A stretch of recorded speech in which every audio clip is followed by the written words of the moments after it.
Assalamualaikum warahmatullahi wabarakatuh. Sobat Jazirah, rahimakumullah. Bagaimana kabarnya? Semoga kalian semua senantiasa dalam lindungan Allah dan senantiasa diberikan rizki yang barokah.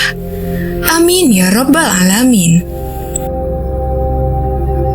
Sahabat Nabi yang berasal dari suku Quraisy adalah Thalhah bin Ubaidillah.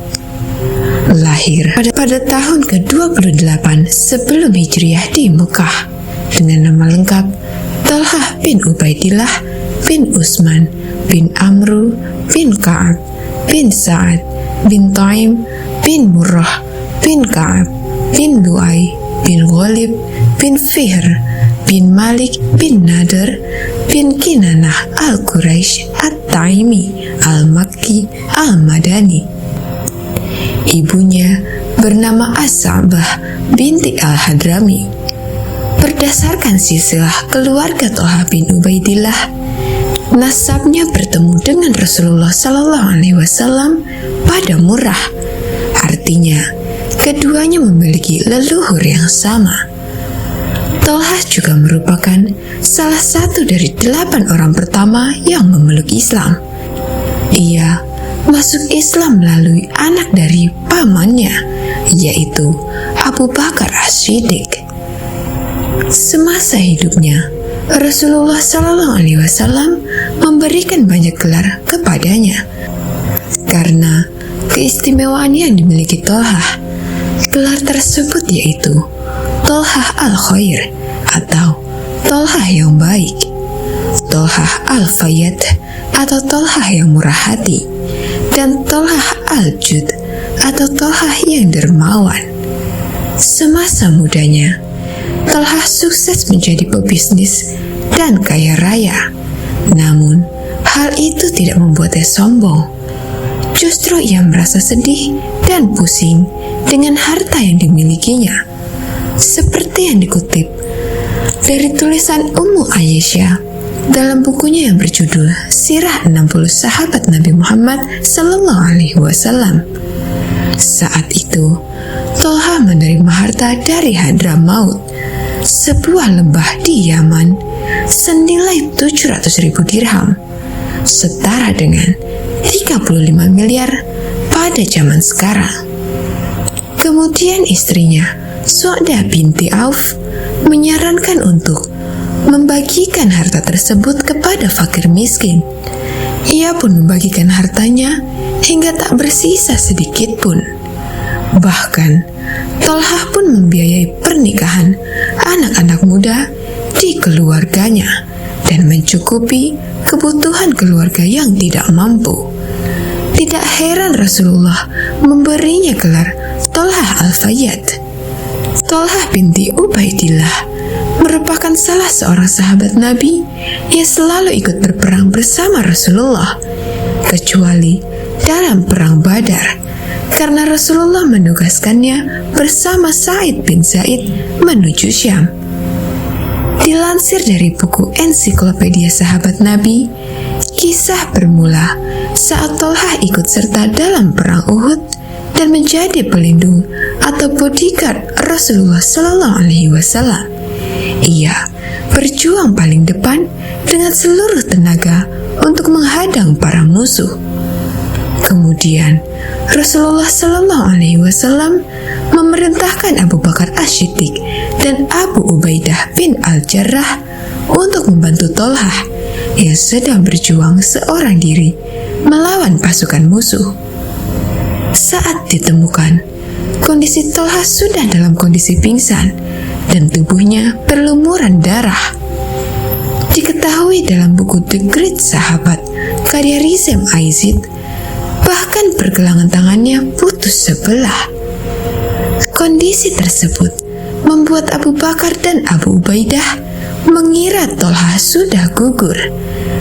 Namun ternyata Thalhah belum gugur dan hanya pingsan saja. Hal itulah yang membuatnya mendapat gelar syahid yang masih hidup dari Rasulullah Sallallahu Alaihi Wasallam. Saat itu, Rasulullah sedang membaca Al-Quran surah Al-Ahzab ayat 23. Sebagai informasi, Thalhah bin Ubaidillah adalah salah seorang yang dimaksud dalam firman Allah tersebut. Arti ayat tersebut yaitu, di antara orang-orang mukmin itu ada orang-orang yang menepati apa yang telah mereka janjikan kepada Allah. Maka di antara mereka ada yang gugur, dan di antara mereka ada pula yang menunggu-nunggu, dan mereka sedikit pun tidak mengubah janjinya. Kemudian Rasulullah Shallallahu Alaihi Wasallam menatap para sahabat dan menunjuk Thalhah bin Ubaidillah. Kemudian beliau berkata, barang siapa yang ingin melihat seseorang laki-laki yang masih berjalan di muka bumi, padahal ia telah memberikan nyawanya, maka ia hendaklah melihat Thalhah. Kala mendengar itu, Thalhah merasa sangat bahagia, karena itu artinya, meski masih hidup, ia sudah dijanjikan menjadi penghuni surga. Pengorbanan luar biasa dari Thalhah bin Ubaidillah dalam membela Rasul dan agama Allah membuatnya mendapat golden ticket untuk masuk surga sejak ia masih hidup. Wallahu a'lam bishawab. Semoga kita semua dapat memetik hikmah dalam cerita tersebut dan juga dapat kita jadikan pelajaran untuk kehidupan kita sehari-hari. Amin ya Rabbal Alamin. Kisah selanjutnya. Allahumma sholli ala Sayyidina Muhammad wa ala ali Sayyidina Muhammad. Diceritakan bahwasannya seluruh umat Islam meyakini bahwa Allah lah yang maha kuasa. Allah dapat menciptakan segala sesuatu apapun dan juga sangatlah mudah untuk menghancurkan suatu apapun, termasuk seluruh alam semesta dan segala isinya. Disebutkan ada beberapa tanda-tanda kiamat atau hari akhir yang disebutkan di dalam Al-Quran, dan salah satunya yaitu kemunculan Dajjal. Seperti yang diriwayatkan oleh baginda Nabi Muhammad SAW, Dajjal diketahui akan menyebarkan fitnah yang dahsyat di muka bumi. Dalam hadis riwayat Muslim, Rasulullah bersabda, tidak ada satupun makhluk sejak Nabi Adam diciptakan hingga terjadinya kiamat yang fitnahnya lebih besar dari Dajjal. Dijelaskan dalam sebuah hadis yang sahih, kelak di akhir zaman, para pengikut Dajjal kebanyakan dari kaum wanita, terutama seorang yang senantiasa bermaksiat dan melanggar perintah agama. Kebanyakan pengikut Dajjal adalah orang Yahudi dan kaum wanita. Hadis riwayat Ahmad. Adapun wanita yang akan menjadi pengikut Dajjal di akhir zaman, yakni memiliki beberapa tanda dan ciri. Lantas, apa sajakah cirinya? Yang pertama adalah tabaruj dan suka pamer. Tabaruj ialah sekelompok wanita yang suka memamerkan atau melihatkan perhiasan yang ia miliki, bukan untuk mensyukuri nikmat Allah, tapi untuk memamerkannya dengan bangga hati. Mereka suka dan terlena dengan dunia dan bersenang-senang karena dorongan hawa nafsu dunia yang besar dan berpaling dari akhirat. Kedua, berpakaian tapi telanjang, yaitu wanita yang berpakaian ketat serta membentuk dan menonjolkan lekuk tubuh mereka, mengenakan bahan pakaian yang tipis dan transparan, serta pakaian yang tidak menutup auratnya dengan baik. Sementara wanita dalam Islam diwajibkan untuk menutup auratnya. Ketiga, kufur pada suami, masih sering mengumpat dan tidak bersyukur kepada suami atas apa yang telah suami berikan. Padahal kewajiban wanita setelah menikah yaitu harus taat dan patuh pada suami, memperlakukan suami dengan baik dan menjaga kehormatan suami. Keempat, wanita yang gampang dalam meninggalkan sholat. Wanita yang sering meninggalkan sholat dan meremehkan seruan azan, maka termasuk pada pengikut Dajjal sebagai penghuni neraka. Tidak hanya untuk wanita saja, namun ini berlaku juga untuk laki-laki. Kelima, wanita yang membaca Al-Quran hanya sampai kerongkongan saja, tanpa dimasukkan ke dalam hati. Maksudnya adalah wanita yang rajin membaca Al-Quran, namun hanya sebatas membaca saja dan tidak meresapinya ke dalam hati, sehingga menunjukkan wanita yang gemar membaca Al-Quran, namun akhlaknya tidak terpuji dan masih saja melakukan perbuatan tercela. Keenam, wanita yang mengabaikan fitnah Dajjal, yaitu wanita yang tidak takut dengan kedatangan Dajjal laknatullah dan tidak memohon perlindungan kepada Allah dari fitnah Dajjal. Ia tidak peduli dengan fitnah Dajjal, dan orang seperti inilah yang disukai Dajjal untuk menjadi pengikutnya kelak. Ketujuh, wanita yang murtad atau keluar dari Islam. Mereka yang memilih untuk keluar dari menganut agama Islam karena berbagai sebab dan faktor, maka kelak akan termasuk pada golongan dari pengikut Dajjal. Jika tidak ingin menjadi bagian dari golongan ini pada akhir zaman, maka perteballah iman dan meminta kepada Allah agar terbebas dari fitnah Dajjal. Wallahu alam. Kedelapan, wanita yang merasa paling benar dan menganggap yang lain salah tanpa introspeksi dahulu. Merasa paling benar merupakan salah satu ciri pengikut Dajjal, karena wanita beranggapan bahwa dirinya lebih baik daripada orang lain. Kesembilan, wanita yang suka mengadu domba atau namimah. Salah satu ciri wanita pengikut Dajjal yakni suka menyampaikan kata-kata dari orang lain yang akhirnya memicu perdebatan sampai menjadi pertengkaran yang dahsyat. Dan hal yang seperti ini sangat disukai oleh Dajjal. Nauzubillah min zalik. Semoga Allah jaga iman kita selalu, dan semoga pertebal akidah kita. Amin ya Rabbal Alamin. Kisah selanjutnya. Dalam perjalanan hidup manusia, kita tidak mungkin lepas dari yang namanya waktu yang terus berjalan. Dan kelak, dalam kehidupan manusia akan ditutup dengan hari kiamat, atau disebut dalam Islam, Yaumul Akhir. Hari kiamat atau Yaumul Akhir diyakini sebagai hari berakhirnya seluruh kehidupan di muka bumi ini. Semuanya akan dimusnahkan oleh Allah Subhanahu wa Ta'ala, baik itu manusia, hewan, tumbuhan, bahkan makhluk yang tak terlihat kasat mata. Lantas, apa sebenarnya pengertian hari kiamat itu? Mengimani hari kiamat merupakan rukun Islam yang kelima. Karena itu, setiap muslim wajib meyakini akan datangnya hari akhir.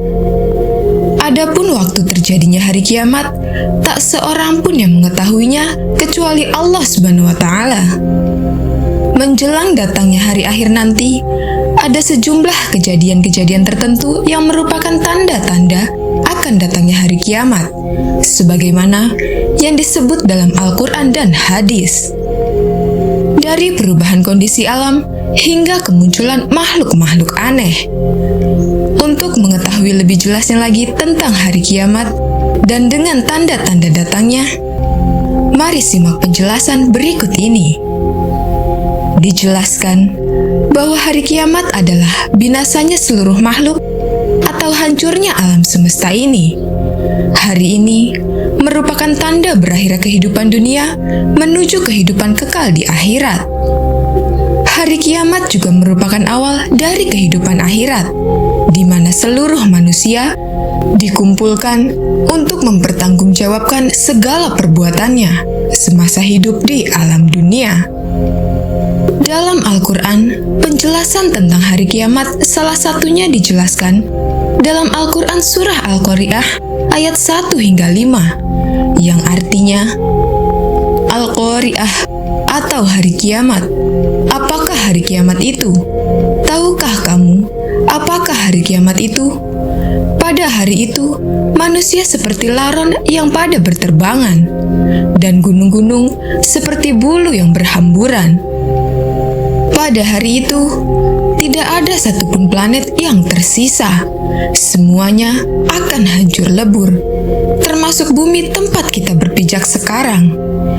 Mengetahui kapan hari kiamat tiba merupakan sesuatu yang dirahasiakan oleh Allah SWT, dan tidak ada seorang pun yang mengetahuinya, bahkan para malaikat sekalipun. Meski begitu, sebagai orang yang beriman, kita harus meyakini akan datangnya hari kiamat. Iman kepada hari kiamat merupakan bagian dari rukun iman yang kelima. Allah Subhanahu wa Ta'ala berfirman dalam Al-Quran Surah Toha ayat 15, yang artinya, sungguh hari kiamat itu akan datang. Aku merahasiakan waktunya agar setiap orang dibalas sesuai dengan apa yang telah dia usahakan. Pada saat hari kiamat, seluruh makhluk seperti manusia, binatang, tumbuhan, hingga langit kacau balau dan hancur. Manusia digambarkan berterbangan seperti laron, dan gunung-gunung seperti bulu yang dihamburkan. Ada beberapa peristiwa yang akan terjadi setelah hari kiamat, yaitu yang pertama adalah Yaumul Ba'ats. Yaumul Ba'ats adalah hari di mana semua makhluk yang bernyawa, baik itu yang berakal atau tidak, akan dibangkitkan kembali. Pada hari tersebut, semua manusia yang telah mati sebelumnya akan dibangkitkan dan tidak akan terlewat walaupun hanya seorang. Yang kedua, yaitu Yaumul Hasyr atau Alam Mahsyar. Hasyr atau mahsyar ialah suatu tempat di akhirat yang sangat luas dan tak ada ujungnya. Pada hari itu, semua manusia dikumpulkan dan diadili oleh Allah Subhanahu wa Ta'ala dengan seadil-adilnya. Dan yang ketiga yaitu Yaumul Hisab. Yaumul Hisab adalah hari di mana dihitungnya semua amal perbuatan, baik maupun buruk manusia selama hidup di dunia. Pada hari itu, semua manusia tidak akan bisa mengelak dan berbohong dari segala amal perbuatannya, karena semua anggota badannya akan dikunci, kecuali tangan dan kaki yang menjadi saksi atas segala perbuatannya di dunia. Yang keempat yaitu mizan. Mizan adalah timbangan amal. Maksudnya, setiap amal manusia akan ditimbang agar diketahui secara yakin dan pasti tentang amal baik dan amal buruknya. Dan yang kelima adalah surga dan neraka. Surga adalah suatu tempat segala kenikmatan yang hakiki yang disediakan oleh Allah Subhanahu wa Ta'ala, khusus untuk orang-orang yang beriman dan beramal soleh. Suatu kenikmatan, keindahan, dan kemegahannya sulit digambarkan karena belum pernah dilihat oleh mata atau didengar oleh telinga. Adapun neraka merupakan sebuah tempat terakhir yang durhaka semasa di dunia dan paling berat disediakan bagi orang-orang kafir, musyrik, fasik, ingkar, dan durhaka kepada Allah Subhanahu wa Ta'ala. Mereka akan kekal abadi di dalamnya dengan penuh kesengsaraan dan azab yang sangat dahsyat. Sebelum terjadinya hari akhir, terdapat beberapa peristiwa yang menjadi pertanda datangnya hari tersebut, mulai dari kondisi alam yang berubah hingga munculnya makhluk-makhluk aneh. Dikutip oleh beberapa ulama, salah satu hadis sahih yang berkaitan dengan hari kiamat adalah hadis yang diriwayatkan oleh Imam Muslim dalam sahihnya, dan diriwayatkan juga oleh beberapa perawi hadis serta diakui oleh para ulama, yakni dari Huzaifah bin Asid Al-Ghifari berkata, Rasulullah Shallallahu Alaihi Wasallam menghampiri kami saat kami tengah membicarakan sesuatu. Lalu ia bertanya, "Apa yang kalian bicarakan?" Kami pun menjawab, "Kami membicarakan kiamat." Ia bersabda, "Kiamat tidaklah terjadi sehingga kalian melihat 10 tanda-tanda sebelumnya." Rasulullah menyebut kabut, dajjal, binatang atau ad-dabbah, terbitnya matahari dari barat, turunnya Isa bin Maryam alaihi salam, Ya'juj dan Ma'juj, 3 gerhana, yakni gerhana di timur, gerhana di barat, dan gerhana di Jazirah Arab. Dan yang terakhir adalah api muncul dari Yaman menggiring manusia menuju tempat perkumpulan mereka.